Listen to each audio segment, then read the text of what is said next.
Hello and welcome to the Walk Off. It is a Monday morning mailbag on a Tuesday afternoon. I'm Scott Belford coming to you live from Dunedin, Florida, joined by the best co-host in the biz, Adam Mack. Adam, you're just in Edmonton. Well, don't say it like that. Yeah. There was no reason to put just in there. Yeah, come That, on, man. I'm yeah, in Edmonton, the city of yeah, that's champions, right. Formerly the right? city of champions. Now it's just Play La Formerly? Bamba. That's right. Oh, okay. Gotcha. See, now today I know it as the city that's trying to change the street names away from Wayne Gretzky. Oh, So, right. Cancel Wayne. That's right. I like it. I had a pretty good Ontario roast on my oh yeah, I said it yeah, on you ran Patreon through them with me. already, but I was like Ontario, obviously home of a few very well-known celebrities that Ontarians hold close to their heart and Mike Myers, Wayne Gretzky, right? Michael J. Fox, some of our favorite Americans. And yeah, How it's did it funny to go? see. The roast went great. Roast Yeah. battle at Yuck Yucks Friday night. It was so much fun, man. And Did you, I know people are gonna, Ian dying to know. Did yeah. you Yes, I did the bust out? missing woman joke. Yes, I did the missing woman joke, and it went over uh As well about as you could how I expect. expected it to. A lot of groans and oohs and ahs. It's fine. It's Yeah, fine. I that's moved it's on. perfect in a roast, I right? pulled it That's out. the spot Yes, for it. Good for you. exactly. But I am excited to be in Dunedin. For all of you who might be down in spring training right now, I know there's a few of you who might be here. Baseball Town on Thursday. Woodwright Brewing. It is going to be an awesome time. If you've been to a baseball town before, you know what to expect. And if you haven't, well, player panel. We've got a media panel going on. We've got Riley Terada, Alan Terada, and Riley Terada, Alan Roden, and Chad Dallas all coming down for the player panel. They're super excited. I'm actually really Nice. pumped about this, dude, because I think there might just Awesome. be some guys showing up that are there to support them. Like Oh, Jack they're just bringing Dallas, some teammates. Jack Dallas, Chad's Dallas's brother, who plays in Clearwater, right? He's in probably going to be in AAA with the Phillies next year. Okay. He's coming down to the show. Chad Dallas's wife is coming down to the show. Alan messaged me and was like, "Hey, if I bring a couple dudes, is that okay?" So I don't know who these couple dudes are, but I'm kind of getting excited. I'm like, "Oh man, imagine if just like guys come down for this. That would be really fun." So looking forward to that. If And then Ben Nicholson Smith and Keegan Matheson, obviously. can I take a stab and maybe I'm off base, no pun intended, by making this stab. But if a, let's just say, member of the 26-man roster was to overhear one of the Chad Dallas types Yes. talking about said show around the facilities and was to say, "Oh, that sounds like fun. I'd go to that." If there was one player on the 26-man roster, I can't imagine it being anyone other than Chris Bassett. Yeah, that's actually a really good point. It's funny because I was just like, Bassett is so close with some of those young kids, and it's really interesting to hear them talk about him. Like he's kind of like their older uncle, like they're kind of like the guy they look up to, He's the got like, mentee, if you will.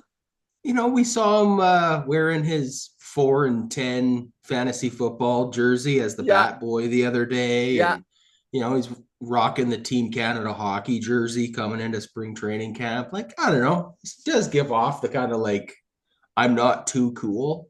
Like, I And don't think Max Scherzer is going to pop by. no, for You know sure. what I mean? That was one thing that did occur to me though, is I was like, you know what? Even if they are talking about it a little bit, Davis Schneider was at Baseball Town last September, or well, a year ago from Yeah. September, Yeah. right when we first started it. So like there are guys who have done it and enjoyed it. So who knows who shows up here? That's the thing that's a little different than Toronto is that these guys have a little bit more anonymity in Mm-hmm. Dunedin, right? Like Right. they're not being bothered like let's say they would in Toronto, right? And I mean, They're not so getting asked to sign somebody's uncrustable on the sidewalk. exactly. Yes. Well, Just that's cool, man. That's just sign the crust. just sign the crust. All right. Well, I hope the show goes well. Have fun while you're down there. Yeah, thank you. And if you folks do know anyone in spring training, I will put the ticket link in the comment section here. And feel free to share that around with anyone you know in spring training. It is going to be a good time. Let's get into mailbag here, though. We don't want to take too long as we do have lots of questions and comments to get to.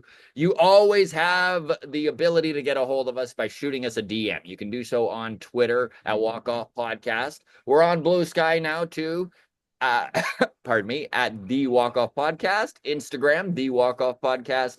If you want and need your comment and question into the mailbag, well, there is a way to automatically get it in, and that is through Patreon. $4 a month gets you the Patreon bump, where your question and comment automatically gets read in any mailbag that you want it, any mailbag you submit it to. Yeah.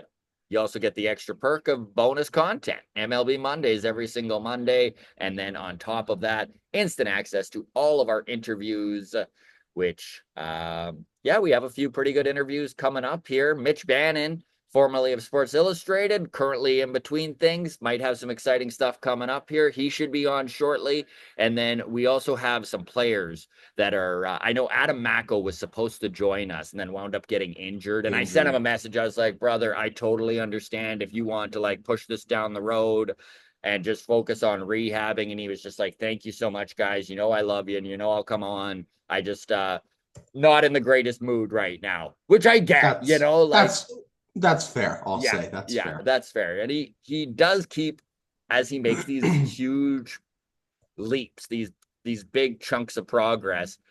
That's what keeps getting in Mako's way is his health, and I can imagine it can be very frustrating. So again, yeah, Patreon does that. If you are a Patreon member, thank you so much. And on that, let's dive into this, Adam. Now I know that you have not gone over these questions yet, so you're coming in blind here, and I like it. We'll get your automatic, your internal, your instinctual. What could go wrong? Nothing could go wrong when it comes to the Walk Off Podcast. Obviously, we are very focused and always on topic. Starting with a newer Patreon member. This is from Let's Get Gaming. So thank you so much, Let's Get Gaming, for joining. He goes, question for you two gents. This team is going to rely on a lot of aspects to go their way. Vladdy being who he is, Bo bouncing back, Springer being at least a 2 to 3 WAR player, Andres Jimenez to at least be a serviceable hitter, and of course the pitching staff to progress, not digress. If all these factors click, are we a wild card team? Are we a championship series team or even a World Series team? At this point, I'm hoping for the best, but planning to watch a different team come October. I just can't see this team getting to the World Series, and the dark days of the Boo Jays is coming. Thanks for the show, gents. You're awesome as always. Cheers. So, initial reaction, Adam. Like, yeah, if everything goes right, I think we're. If everything goes right, we're a wild card team, right? I was going to say, if everything goes right, we're for sure a wild card team. Other than, I mean, it is still the AL East, I guess, right? So there is still a little bit of me that just wants to pump the brakes on myself and just be like, well, could still be. Yankees are as good as we expect. Orioles are as good as we expect. Red Sox take a big step forward in a way that we hope they don't, but are very capable of. And all of a sudden, we're fourth in the AL East. And then the AL Central has the benefit of playing itself. Yeah. So I guess I would say worst case scenario, if everything goes our way, we could be like bummed out to barely miss a wild card spot. Is that still possible? I do wonder about that, and I can't help but think about 2021. I mean, in 2021, this team won 91 games and still missed the wild card. So when we say that this very well could be a third wild card team, in my mind, I'm kind of envisioning them winning 88 games to do so. And if the number to slide into that third wild card happens to be 92 this year and not 88, yeah, that could be a problem. And it does make me nervous. But that said, I really still, if you're just going to give me the over under, if everything goes right for the Blue Jays, do they make a wild card? I'm just saying yes. I kind of feel like if everything goes right, there's a 95%. Like they would need, because I mean, everything going right also means not everything going right for every other team, all right, right? that's fair. That's a fair stipulation to clarify. If everything goes right for us, that does include the Red Sox not being world World class this year. beaters, yeah. That's fair. That's fair. As far as championship series, I think now you're really talking stuff's got to go right for us.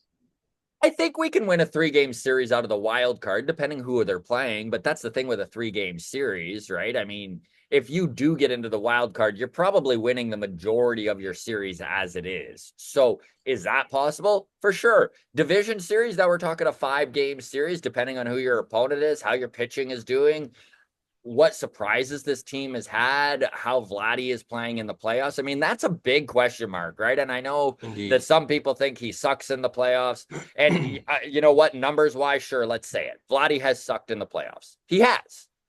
He's also 25 going on 26 years old here. And I just think that it's a small sample size. And I know that there's people who disagree with me. Listen, he had, I think it's 25 at bats. And one of the responses when I did push back about it being, I forget who it was now. I wish I could remember off the top of my head, but it's irrelevant who it was. But we had a pretty good discussion, right? And we both kind of were like, you know what? We choose to agree to disagree, respect what you're saying. And the guy's take was basically if 25 at bats is a small sample size, then 40 at bats is a small sample size, which I agree with. But his argument is like, at what point is it no longer a small sample size and you don't make the playoffs all the time and you're either a gamer or you're not? So I get that side of things. And I Yeah. am definitely leaning into Vladdy's youth being part of why we haven't seen him be who we know he can be in the playoffs.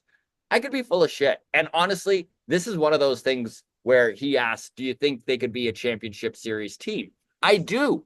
But they're not going to be a championship series team without Vladimir Guerrero Jr. doing Vladimir Guerrero Jr. superstar things. If Vladdy looks and acts and responds to big moments like he did in his previous playoff appearances, yeah, this team's probably up shit creek without a paddle.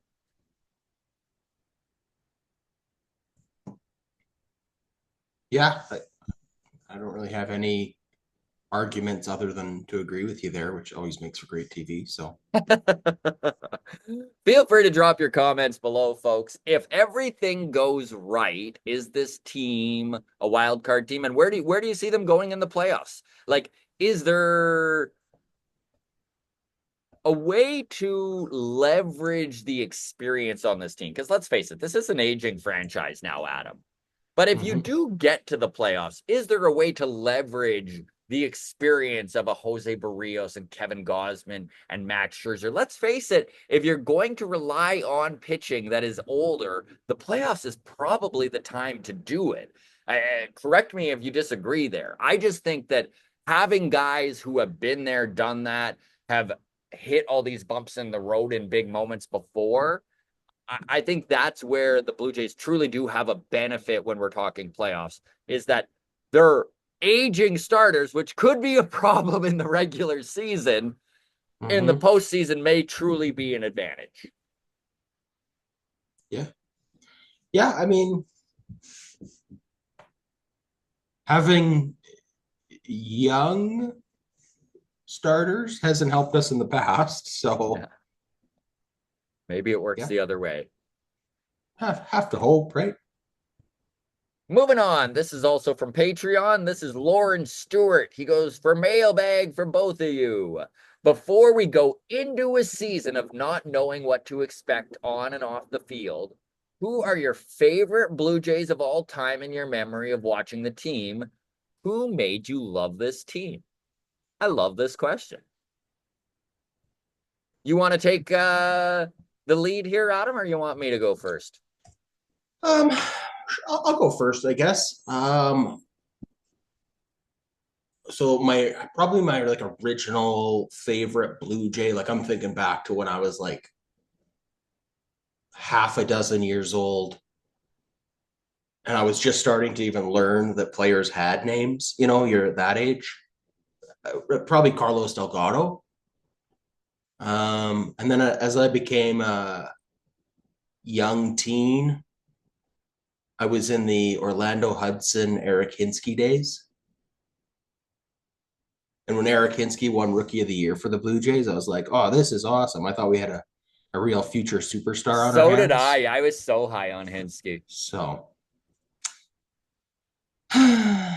anyways, that's my answer for I an early blue. Like if I had the money back then, I probably would have had a Hinsky jersey. I right. was a little bit obsessed with him. So So playing third base I as a kid. I'm a little bit older, and so I got very lucky in that I watched the Blue Jays win the World Series when I was 10 and 11 years old, which I mean literally is why I loved the Blue Jays.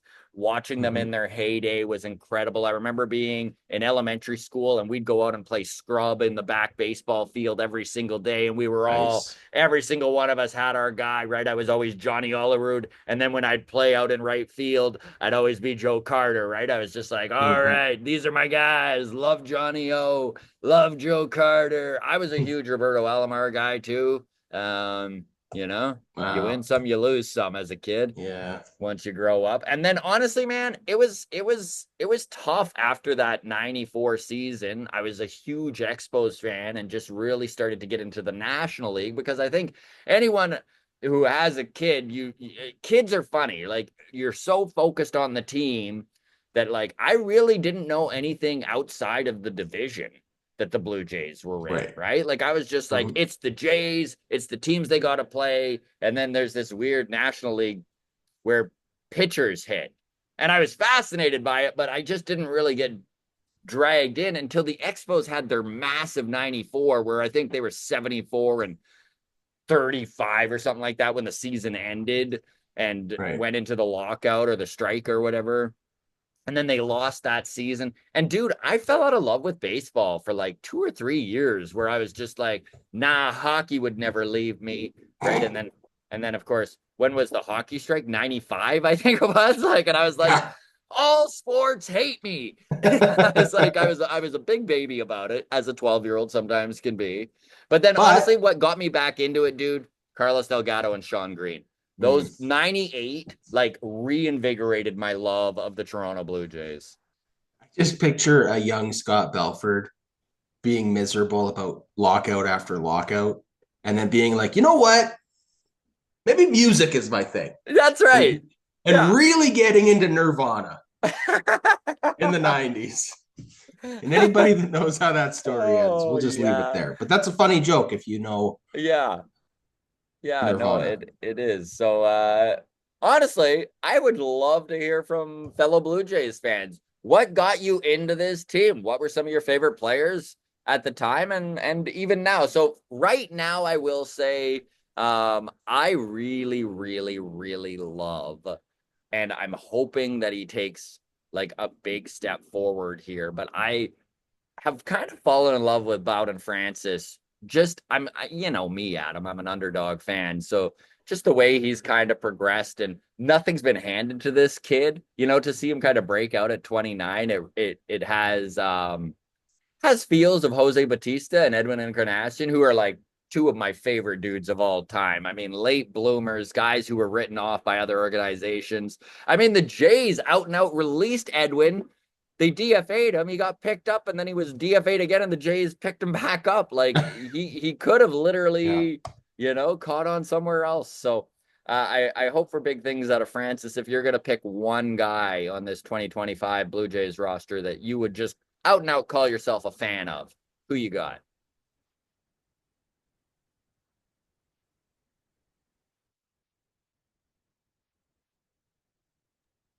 People are hating this pause and thinking right now so much, buddy. Like some of our the most frequent negative comments we get is you guys take too long of pauses. What the hell is wrong with you? Sorry for being thoughtful. Yes.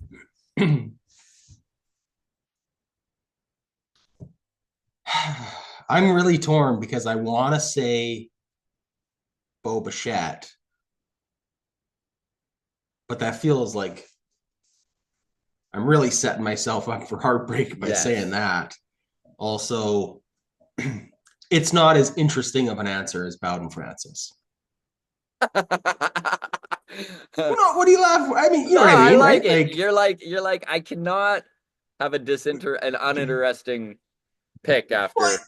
it would be great to be able to be like, you know what? I'm a huge Ernie Clement guy. Yeah. If I was Joel, I'm Yeah. sure Joel would have someone like that to be high on, although I know he's a big Bo Bichette guy too. So I don't know. Bo Bichette, I guess, is my answer. I like it.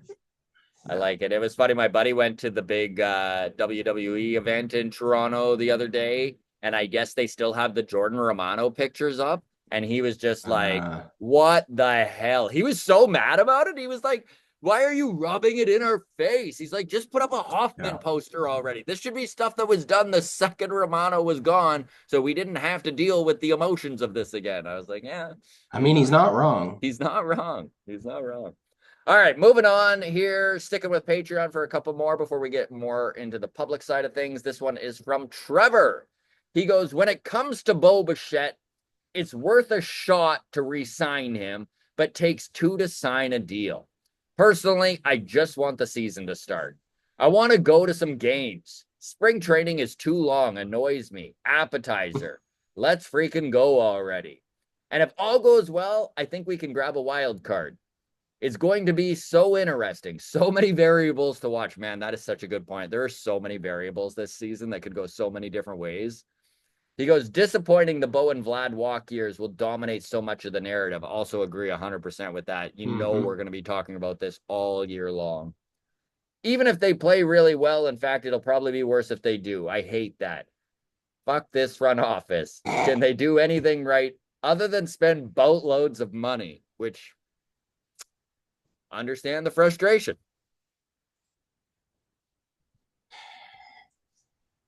Yeah. $270 million. They are the fifth highest spending team in baseball this season. And you can give credit to Ross Atkins and Mark Shapiro for opening the Rogers purse strings, but I sure Mm-hmm. would love a better team than they're currently putting on the field. And listen, this is an unfair thing for me to say because we don't really know what we have yet in 2025. And it is likely, maybe not likely, it is possible that come June, we're literally leading the division and we've seen big progress from some of our young guys. We've watched our older, maturing players put up good years again. George Springer Mm-hmm. has rebounded. Bo Bichette has rebounded. Like, there's a lot of things we need to see go right. We talked about this off the top of the show, but I do think that the amount of money they're spending should translate into a 90 plus win team, and I just don't see a 90 plus win team right now. I hope I'm wrong, Well, and I'm super excited for the season because baseball's back, baby. have you factored in positive regression? Have I factored in what? Positive regression, Right, positive regression. That is right? something I know. That's You know it's in Ross Atkins' equation. It's in right. there. So, You know what I will give credit to Ross Atkins for, Adam? hmm. People are gonna hate this. They don't like when credit is given to this man. He has managed to not bring up the process once this off season. I don't know if he was sat down and scolded about the amount of the use of the process, but I have not heard him say it. In fact, he's kind of minimalized his GM speak. I don't know if this is just through self realization and experience and seeing how angry it makes everybody, but I'm so happy to not be hearing him talk about the process anymore. Yeah, that's nice. I guess over a decade, you kind of run out of room to talk about the process, right? Yeah, something that he may not be discussing, but it doesn't mean it's not privately still like a thorn in everybody's side, right? Yes, So, exactly. Okay, um, last Patreon comment, unless you have anything to touch on there, buddy. no, I was just gonna say, like, on terms of this team being a 90-win team and the aggravation of watching it implode and everything.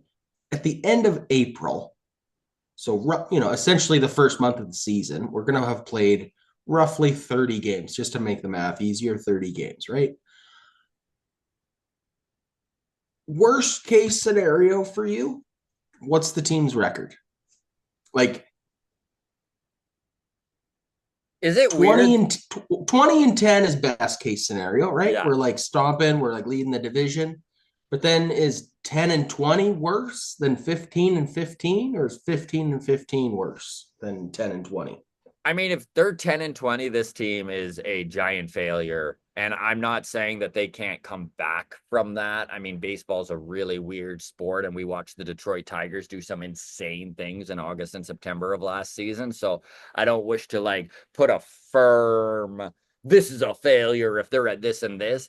But I will say, if they're not at least 15 and 15, there is going to be some major panic, and that is only going to exacerbate the clubhouse problems that it seemed like they sort of had last year. I'm not saying they had clubhouse dysfunction. It's just you could tell it was a bunch of experienced guys who were expecting themselves to play better, and the frustration of not doing that was definitely compounding the way that they held themselves, right? Yeah.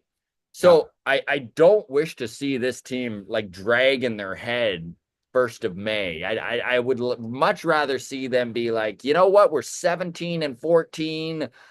This isn't perfect, but we're on the upswing. You know, like if the first 10 games they struggle and they kind of rebound in the last half of April, that's fine. But man, it would sure be nice, Adam, to see this team have a good start for a change, which is something they haven't really done all that well. Heck, they didn't even start all that well when they were winning and going to ALCSs in 2015 and 16. Look back at their Aprils. They were not good. So if this team could start hot, man, that would do a lot to Do quelch wonders. some of these questions, doubts. I mean, even just listen to the first 20 minutes of this podcast. Think about how many questions I have read here where people are talking about variables and the different question marks and the way this team could go, right? Like it's uncertain times for better or for worse. And a good start would sure go a long way to just easing the fan base Indeed. and even the team's concerns about that. Okay, so this one is number one. I just want to say, grounds crew, you guys rock. Okay. You're literally the best. We give you homework and you hit the books and you come back with answers every time. Even when we put this out there, I was like, this might be a little extensive when we're not going to get an answer. But we asked you folks to break down kind of take the 1% mega contracts out of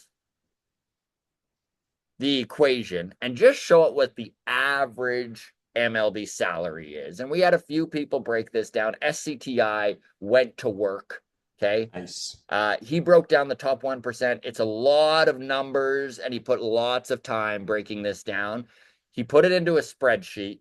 I'm not going to read through all these numbers for you, but I will give you his findings. Okay. I'm also going to post this spreadsheet if you're a giant nerd and want to take a look at the numbers of what the average salary is minus the Juan Soto contracts of the world and how it has affected baseball over the last 10, 20, and he goes all the way back to the 80s. It's awesome, and it's in depth, and it really does show exactly what we were kind of guessing was happening at him. So Mm-hmm. this is his comments after all his research. He put hours into this, obviously. He goes, average MLB salary has definitely seen a regression since 2016. Well, at the same time, the top 1% continues to grow I think this will be a major sticking point in the next CBA. After thinking about this a great deal, I don't think a hard cap and floor will get the results people are looking for and would absolutely result in a loss of the entire 2026 season if either side pushes for this. I would like to see something like this proposed instead. This gets really interesting. So he goes, an AAV cap, which is a interesting twist on this. So he goes, in any contract extension or free agent contract, the max AAV may not surpass 6.5 times the previous year's average MLB salary. This is not a number pulled out of thin air.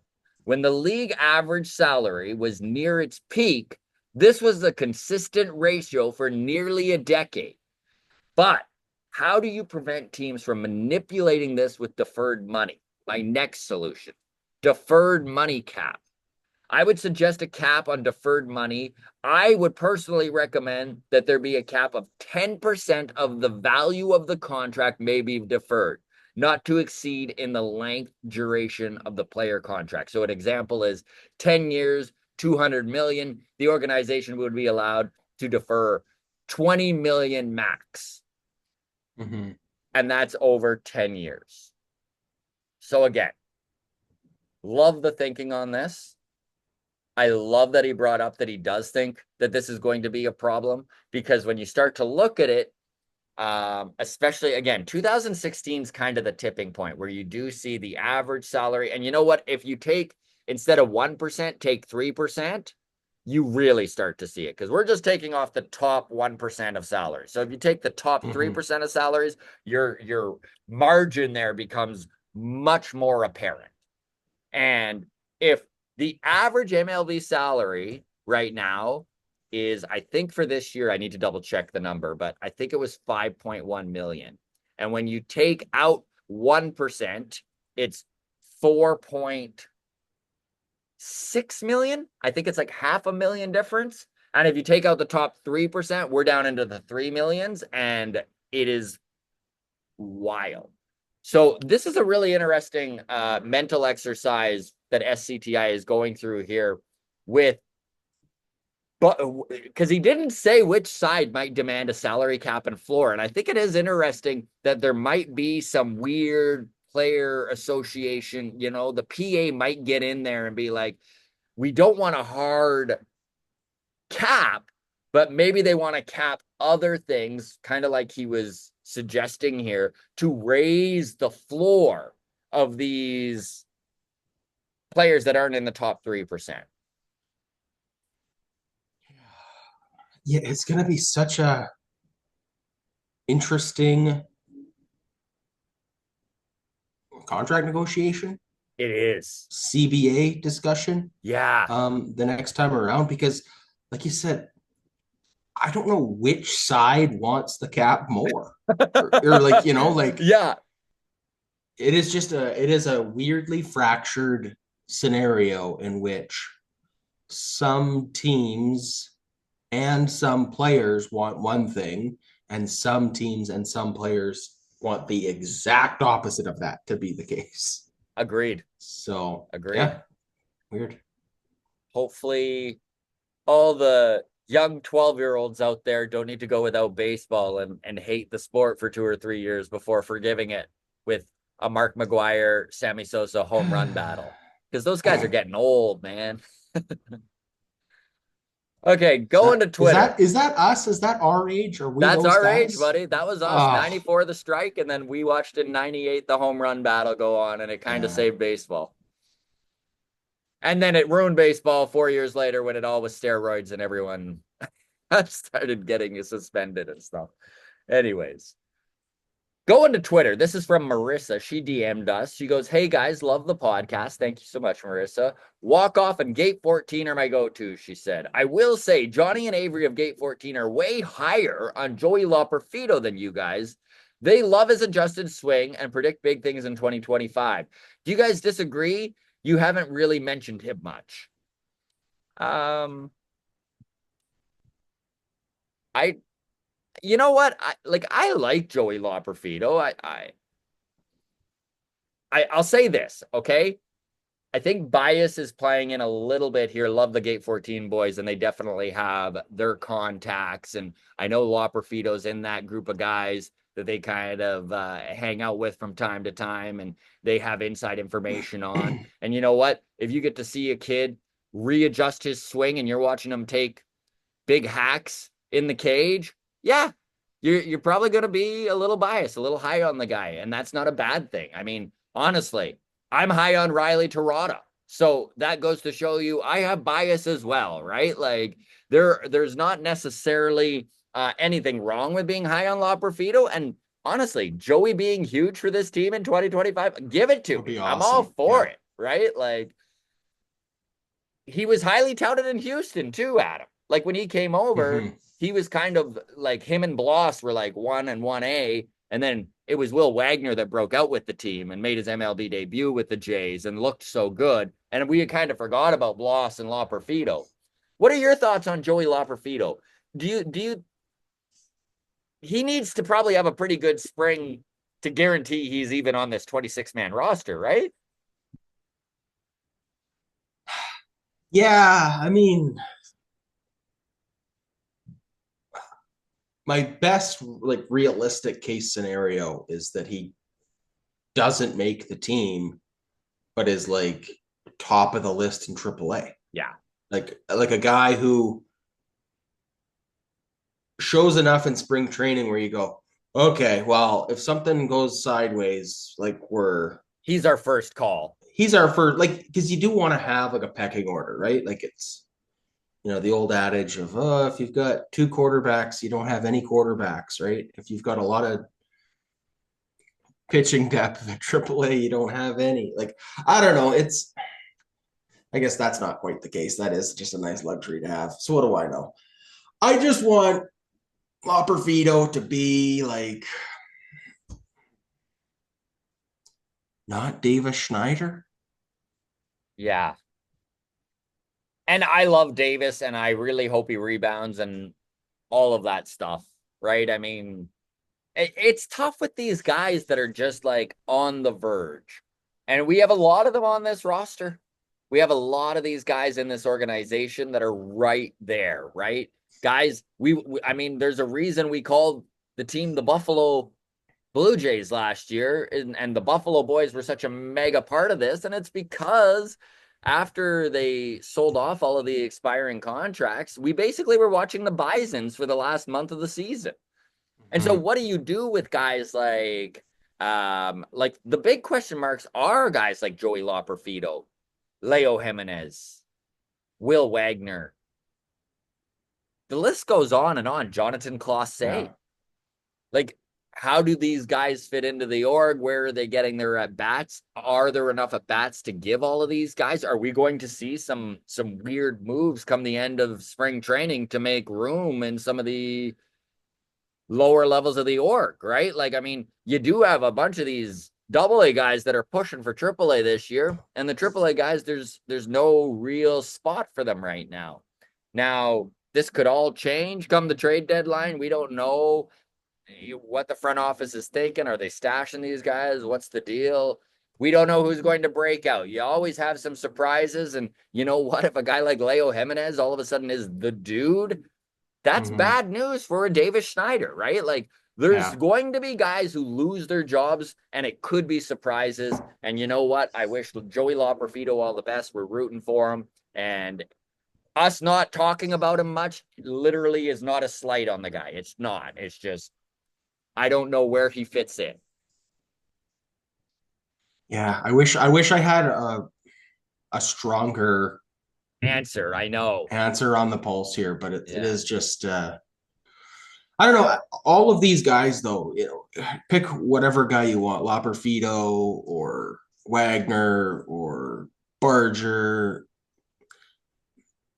I hope one of them stands out. Is the thing, And right? that's the That's thing, the thing with right? prospects, right? Yeah. That's the thing with prospects is you just have a couple lottery tickets and you hope one or two of them hit, and that's Loperfido. I think is for sure a candidate Yeah. that could totally hit. He's got the But skills. Absolutely. Okay, going to Blue Sky here. This is from Toronto Jeff. He said, at Walk Off Podcast, y'all turned on Vladdy so quick! Exclamation mark. um, I don't know. I'll push back a little on the term turned on. I don't know if mentioning that he's become all business is turned on as much as just kind of stating what's going on right now, which is Vladdy has turned the page in his career where he is focused on free agency, and the business of baseball is something he knows well, and he's prepared to play the game. um, yeah, I want to clarify a few details in my point of view on Vladdy and see if you echo these. Um, I didn't expect an extension to happen this offseason. So haven't changed there. Um, all of the, I think he's going to get 500 million plus. I still think rings true. Mm-hmm. Now, of course, that's conditional on him not having a dog poop season, but okay. Um, but then the other point of that is he going to be worth 500 million? That's the question, right? Mm-hmm. I tend to think I go back and forth on this because Juan Soto, I do not think is worth 800 million or Yes. 785 plus escalators from there or whatever it came out to, right? I don't think he's worth that. Does that mean I don't want to spend it to get him? You know what I mean? Like that's where I'm at Mm-hmm. with Vladdy is, we spent last episode, talking all of the metaphorical warts that player has, right? Like the inconsistency, the position that he plays, like all these different things are concerning. Does that mean I don't want to give it to him? I still probably do. You know what I mean? Like, Yeah. so if I can clarify that I think he is going to get a contract that starts with a five. I do not think he's going to be worth that contract. And I I still fucking still would give it want to him. him. Yeah.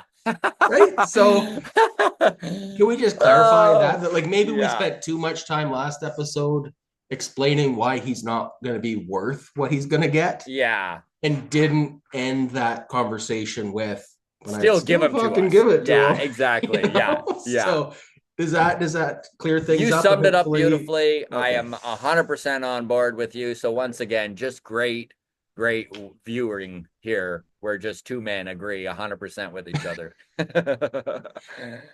No, I will say I do think whatever we have to give Bo is going to be money better spent than whatever we have to give Vlad.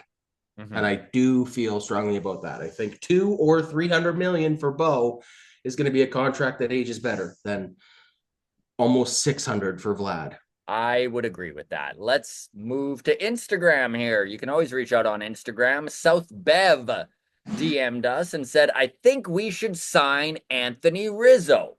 1 year deal with a mutual option for a second or whatever. But his down numbers came from a broken hand and an undiagnosed concussion.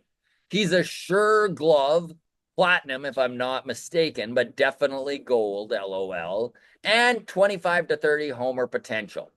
I don't know. For 14.5 mil, seems pretty good to me. Plus, Vladdy could get to play third base. What do you think? So, this is an interesting buy low, high reward type of guy. I think he makes a really good point about Anthony Rizzo and his concussion last year. He definitely was dealt a bum hand where he just went undiagnosed and he couldn't figure it out. Okay. He's 35 years old.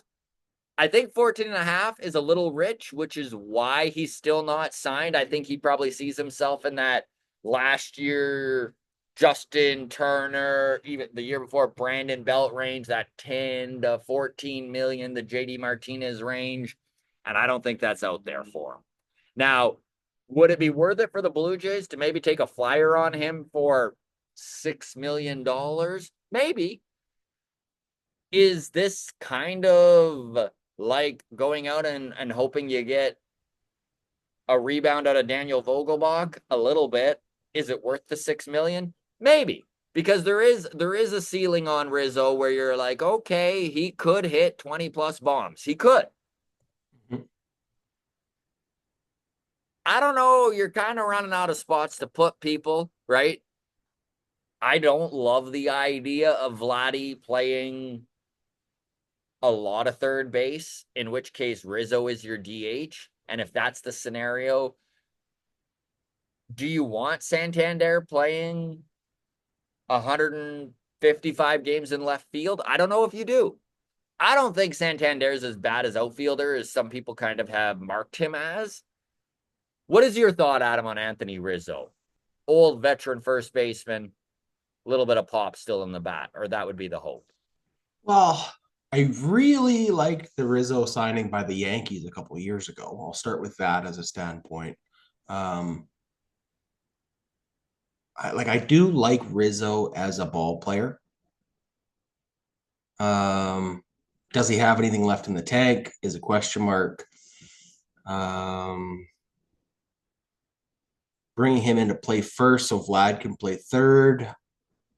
Generally speaking, I am a fan of that strategy, that approach. Um, is he the answer for this year? I don't know. I don't know. I mean, it does feel like I think you mentioned JD Martinez, or like we've done in the past with Justin Turner and Brandon Belt. Like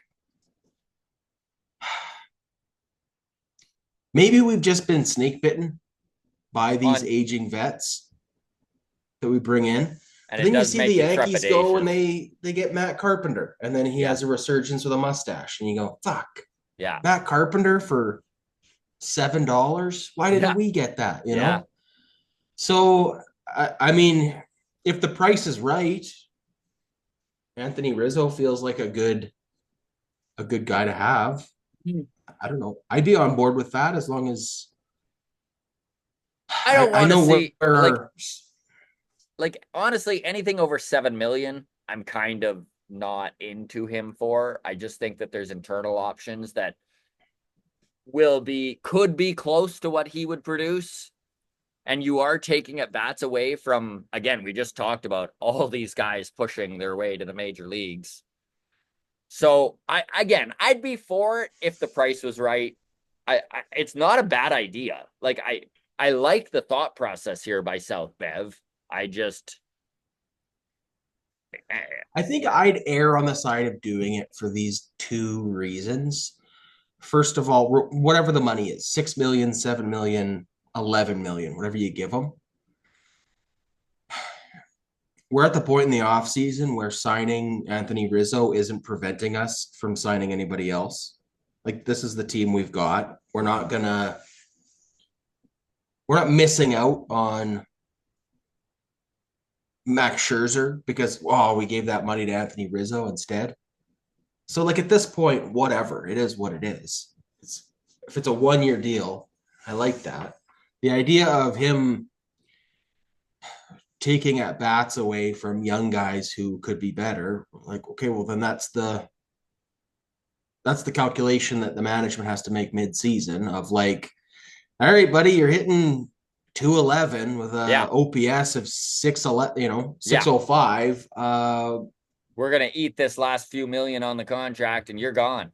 Yeah, or like be a clubhouse guy and hang out, man. But Yeah, like you're not getting daily reps. So and I don't know if he's interested in that. He might be more interested in going to a team like the Marlins and being an right, everyday player, right. right? Yeah. That could totally be. But if he's okay with like, hey, just be a clubhouse guy, and if your bat's working, we'll get you in games. And if not, you know, hold the iPad.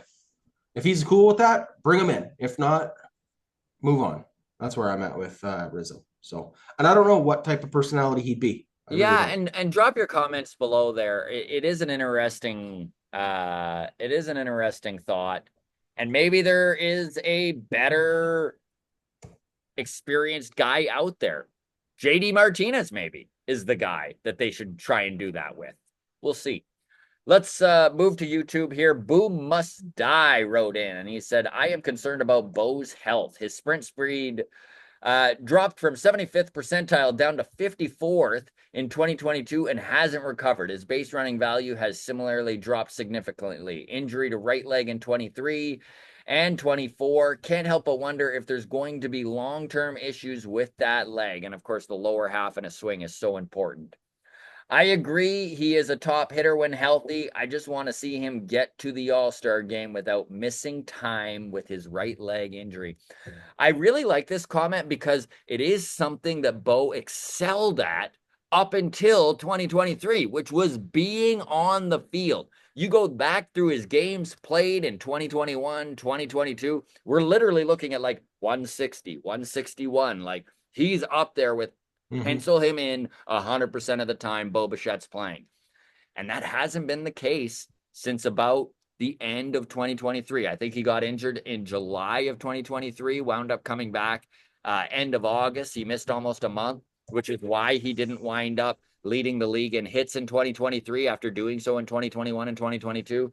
Yeah, health is a concern with the kid. And again, with that lower half being the problem, that's going to affect a guy's swing.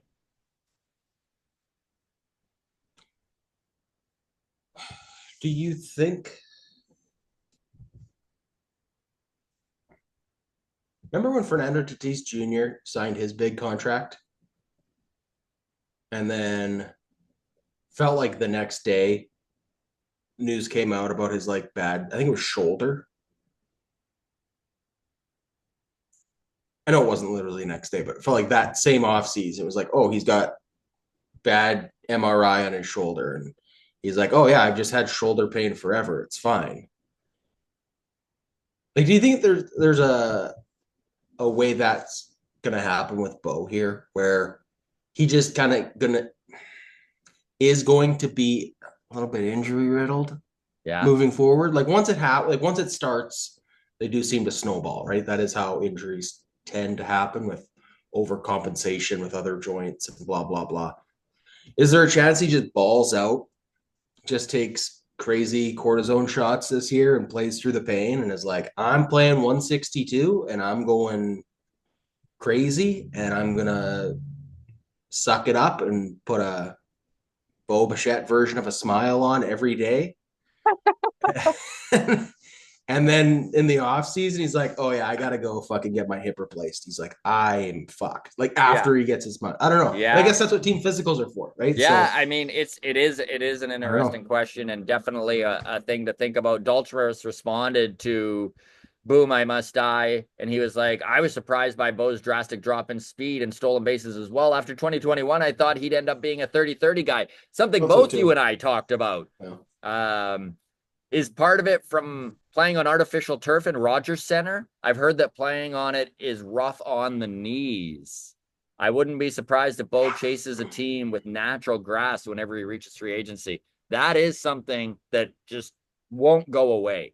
You know, how Yeah. long has this been a topic of conversation, the artificial turf in Toronto? It's been nonstop. So, yeah, it's going to be interesting to see what happens. This is also from Doltramarist. I loved this comment because it just reminded me of Anthony Telford. He goes, so you credited pitching ninja. You were like, doesn't matter how hard you throw a ball if it's ball four. And Yes. so he kind of went, Anthony Telford mentioned this during your interview with him a while back. He was an excellent guest, and I hope you get him back to the show sometime. Thanks for getting amazing guests like that on your show. Agreed. We should reach out to Telly. It's been too long. For Yeah. sure. All right, let's wrap up with this, Adam. Thank you to all of you who have sent your questions and comments in. It is greatly appreciated. At Walk Off Podcast on Twitter, the Walk Off Podcast on our Instagram and Blue Sky. And of course, if you need to get it in, then the Patreon bump is available to you for $4 a month. This is from Liam. He said, I would not let Vlad challenge anything. He's usually wrong, which we were talking about the challenge system. Uh huh. And yeah, Vladdy Oh is man. one that like Every close play at first base. he's out at first base and he's like, go to it, check it. I know I beat him, and then he never beat him. Oh my God. Yeah, indeed. Wouldn't it be hilarious though if he was like a 99th percentile of accuracy on strike zone On strike calling? zone stuff, that would be such a like You know funny who's gonna twist. be a high percentage guy? Kevin Biggio. Yes. Old Kevin. He's in Kansas City. Hope he makes the team. It'd be cool. All right, let's wrap it up on there, folks. Thank you so much for listening. Baseball Town here in Dunedin at Woodwright Brewing on Thursday. Do not miss it if you are around. All right, we've got Ben Nicholson Smith and Keegan Matheson on our media panel wrapping the show up. We've got Riley Terada, Alan Roden, and Chad Dallas on the player panel. And then you even got to put up with me and some of my baseball jokes off the top. So, should be a good show. Tickets available in the comments section. I will post a link on that. All the best, and thanks for listening.